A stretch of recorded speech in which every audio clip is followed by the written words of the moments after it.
Bonjour à toutes, bonjour à tous et merci de votre fidélité. Nous sommes très heureux de vous retrouver ce dimanche matin pour une émission que nous consacrons à l'éveil et à la transformation dans le zen.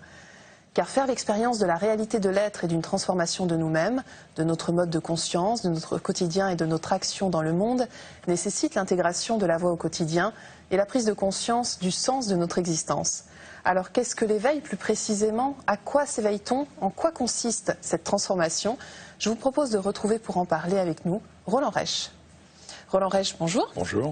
Vous êtes un disciple du maître Tezen Deshimaru. Oui. Vous enseignez depuis une trentaine d'années. Aujourd'hui au Dojo Zen de Nice et au Temple Zen de la Gendronnière. Et vous dirigez également des retraites tout au long de l'année, un peu partout en Europe. C'est cela. Alors, première question, Roland Reich, pourquoi cette question de l'éveil et de la transformation est-elle centrale dans le zen? Bien parce que la pratique du zen est une pratique qui est issue véritablement de l'éveil du Bouddha. Bouddha veut dire l'éveillé. Et l'éveil n'est pas seulement, comme on le croit souvent, une sorte d'intuition subite, de prise de conscience d'une grande vérité, d'une réalité, comme Eureka. Non, j'ai compris, ça y est, j'ai compris. Dans le zen, on insiste beaucoup sur la réalisation. C'est pour ça qu'on n'aime pas trop parler du mot satori, dans le zen soto en tous les cas, parce que satori évoque trop la compréhension. D'ailleurs, en japonais, ça veut dire comprendre. Bien sûr, se comprendre soi-même est très important, mais le plus important, c'est d'actualiser ce que l'on a compris, ce à quoi on s'est éveillé, concrètement, réellement dans la vie quotidienne. Ça, c'est vraiment l'essence du zen. Mais alors, on peut se demander à quoi est-ce qu'on s'éveille finalement, Roland Reich?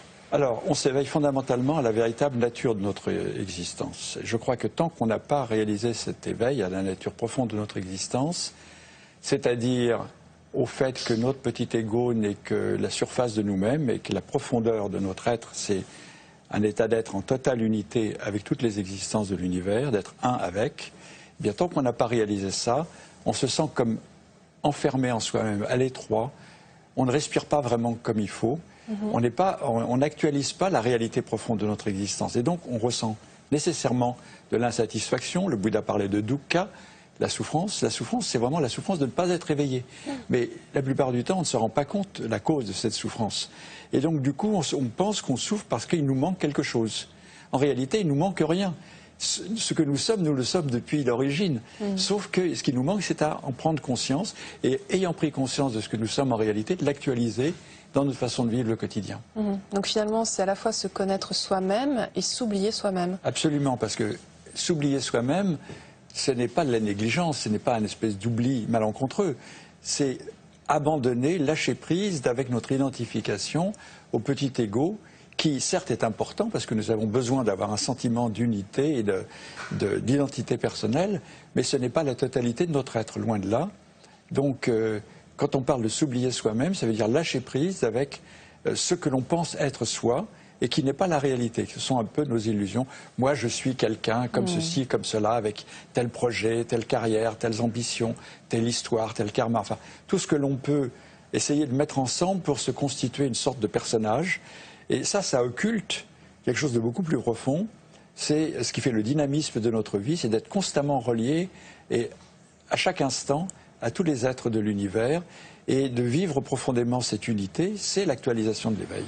Et c'est ça qui fait que on va avoir une vie beaucoup plus satisfaisante, on aura moins de besoin de poursuivre toutes sortes d'illusions compensatoires. Mais alors concrètement, on peut se demander comment s'éveiller par la pratique, j'imagine? Oui, mais ce n'est pas n'importe quelle pratique, c'est la pratique fondamentale, c'est la pratique de la méditation. Dans le zen, on appelle ça zazen, dans d'autres formes de bouddhisme, on appellera ça vipassana, par exemple. Mais c'est une méditation qui inclut nécessairement à la fois concentration sur le corps, attention à la respiration et une grande vigilance, un regard tourné vers l'intérieur qui permet à la fois d'éclairer ce qui nous habite, c'est-à-dire nos pensées, nos émotions, nos désirs, et en même temps, aller plus profondément que ça. La connaissance de soi, bien entendu, c'est de réaliser que tout ça, encore une fois, n'est que la surface, et que la réalité, c'est que, au fond, tout cela n'est que vacuité, absence de substance, car c'est impermanent, et c'est ça change tout le temps. Mais cette impermanence, ce n'est pas quelque chose de regrettable. C'est au contraire un facteur de dynamisme si on l'épouse, si on l'accepte, si on s'harmonise avec elle. Et c'est ce qui permet à la vie d'être créative et d'évoluer, justement, de se transformer. Mais est-ce qu'on peut aller jusqu'à dire que l'éveil se situe dans la pratique même de Zazen, dans le fait de pratiquer Zazen? Absolument. Et alors ça, c'est aussi une chose que souvent, on ne comprend pas. On pense que l'on pratique pour s'éveiller. Alors que l'essence de l'enseignement du Zen, notamment dans notre école Soto, fondée par Maître Dogen, la pratique de la non-dualité va jusqu'à nous faire sentir et réaliser que c'est dès le premier instant de pratique que notre pratique est éveil, car notre pratique nous harmonise avec la réalité ultime. Notre pratique est une pratique de voir ce qui est et de s'harmoniser avec ce qui est. C'est-à-dire, par exemple, en Zazen, laisser passer complètement les pensées, réaliser l'état de conscience qu'on appelle l'Ishiryo, c'est-à-dire au-delà de l'identification aux pensées, aussi au-delà du désir d'obtenir un résultat au moyen de la pratique. Donc il faut que ce soit désintéressé, c'est vraiment... C'est une pratique Mushotoku, sans objet, bien qu'au fond on fait le vœu de s'éveiller pour le bien de tous les êtres, mais au moment où on pratique, on oublie même ce vœu de façon à être totalement un avec la pratique, ce qui fait que la pratique est immédiatement réalisation. Alors vous évoquiez tout à l'heure la voie de la transformation, c'est un long travail. En quoi consiste-t-elle? Oui, alors justement, l'éveil est subite. La transformation qui nous permet de nous harmoniser avec ce à quoi on s'est éveillé, ça prend du temps. Et ça prend du temps, pourquoi? Parce que nous avons en nous toutes sortes de traces, d'habitudes finalement, de comportements, de manières de penser, de manières d'agir, de manières d'être, qui sont enracinées qui sont ancrées en nous depuis notre naissance. Et nous sommes le produit, entre autres, de ces conditionnements-là. Et même si on a compris que c'est faux, que certaines choses sont fausses et qu'on ne devrait pas parler comme ceci, agir comme cela ou penser de cette manière-là, on s'aperçoit dans la vie quotidienne qu'on est repris par ces vieilles habitudes. Et donc, ça implique une vigilance constante d'éclairer sans cesse nos façons erronées de fonctionner et d'essayer de revenir à la condition normale, c'est-à-dire à une manière juste, non égocentrique, une manière de lâcher prise constante avec toute tendance à l'avidité, et forcément du coup à la haine de tout ce qui nous dérange, qui empêche d'obtenir l'objet de nos désirs. Toutes ces choses-là, on se rend compte que la patience, par exemple, l'impatience qui fait « moi je suis plus important que les autres, donc je dois passer devant tout le monde », souvent on se rend compte que même avec la pratique, on a des tendances comme ça. Et donc, pour que la vie devienne vraiment une vie éveillée, il faut sans arrêt éclairer ces illusions et puis lâcher prise de manière à permettre à notre véritable nature de Bouddha de fonctionner et d'être ce qui anime notre vie et non pas notre petit ego illusoire. Alors il faut mettre aussi l'accent, je crois, sur la non-séparation dans différents domaines et ils sont nombreux. Est-ce que vous pouvez nous en parler, Roland Reich? Oui, absolument. Alors on a déjà parlé de la non-séparation entre pratique et réalisation, c'est-à-dire qu'on ne pratique pas pour atteindre l'éveil plus tard, on pratique de telle sorte que d'autres façons de pratiquer à l'instant même soit une pratique éveillée. Ensuite, c'est une pratique dans laquelle il n'y a pas de séparation entre le corps et l'esprit, alors que dans beaucoup de spiritualités, on voit le corps comme un obstacle à la réalisation. Le corps est le tombeau de l'âme, disait déjà Platon, et puis ça a été suivi par toute la tradition judéo-chrétienne. Dans le zen, au contraire, revenir au corps est fondamental. Quand on est dans son corps, on est ici et maintenant. Le corps est toujours ici.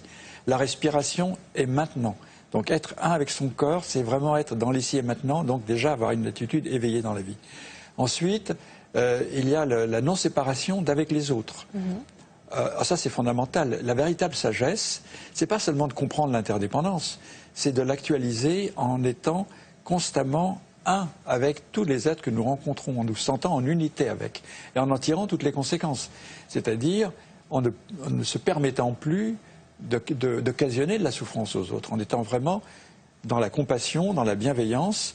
Et ça, normalement, ça ne devrait même pas être un effort, parce que ça devrait aller de soi si on est vraiment conscient que l'autre et moi, finalement, nous ne sommes ni différents, ni séparés. Ensuite, c'est la non-séparation d'avec la nature.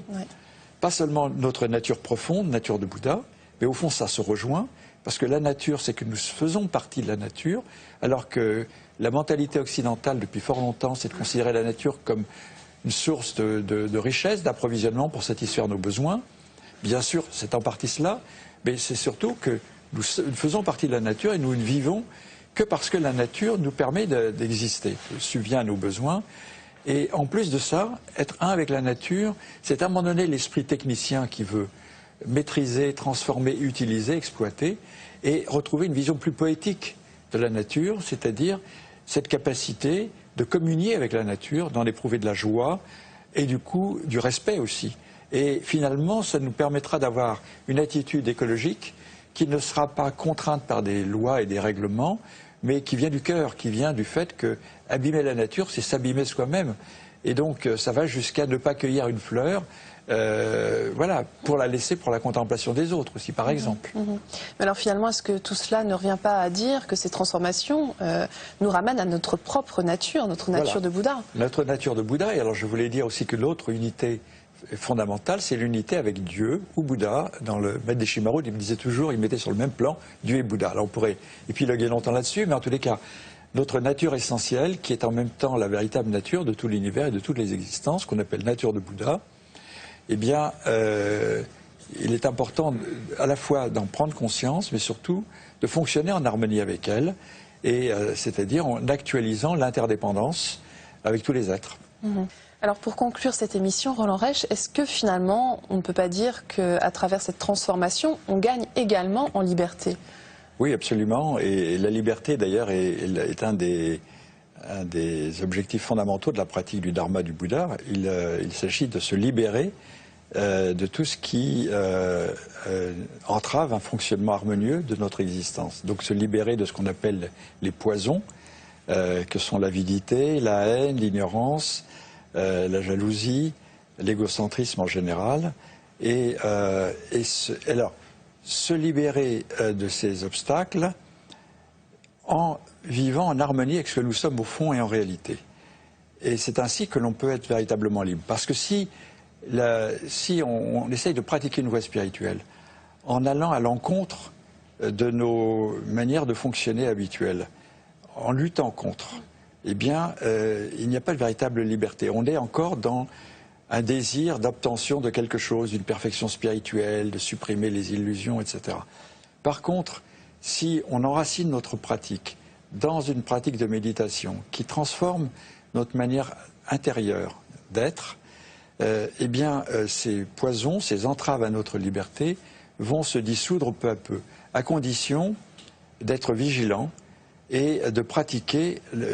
Pour moi, la liberté, fondamentalement, c'est la capacité à lâcher prise, à se défaire de nos vieilles habitudes, des vieilles empreintes de nos karmas passés, et pour ça être extrêmement vigilant, et non pas essayer de trancher les illusions, mais de les voir, d'en sourire, d'ouvrir littéralement la main pour laisser partir. Voilà. Très bien, je vous remercie infiniment Roland Reich d'avoir été avec nous aujourd'hui. Merci de votre attention. Et si vous souhaitez en savoir plus, voici quelques ouvrages que nous vous conseillons. Tout d'abord, 2 livres de notre invité Roland Reich, L'illumination silencieuse, publié aux éditions Le Relier, sur l'enseignement de Maître Wanchi. Ce moine du XIe siècle appartenant à l'école Zen Soto est célèbre pour avoir initié le zen de l'illumination silencieuse, centré sur la méditation sans objet. Ainsi que Moine Zen en Occident, entretien avec Romana et Bruno Solt, publié chez Albin Michel dans la collection Espace Libre. Vous y retrouverez le récit de l'expérience personnelle de notre invité, à travers notamment sa rencontre avec Maître Tezen Deshimaru, les enseignements de celui-ci, mais aussi l'expérience de la pratique du zen au quotidien. Et enfin, de Marc de Smet, Retrouver l'esprit de la méditation, aux éditions Le Relier. L'auteur, fin connaisseur des spiritualités du monde entier, a réuni ici des textes anciens et modernes, d'Orient et d'Occident, autant de paroles inspirantes dont il propose un recueil fort bien commenté. C'est la fin de notre émission. Vous pouvez la revoir pendant toute une semaine sur le site internet de France 2 en consultant plus.fr. Merci à tous de votre fidélité. Je vous souhaite une très, très belle journée.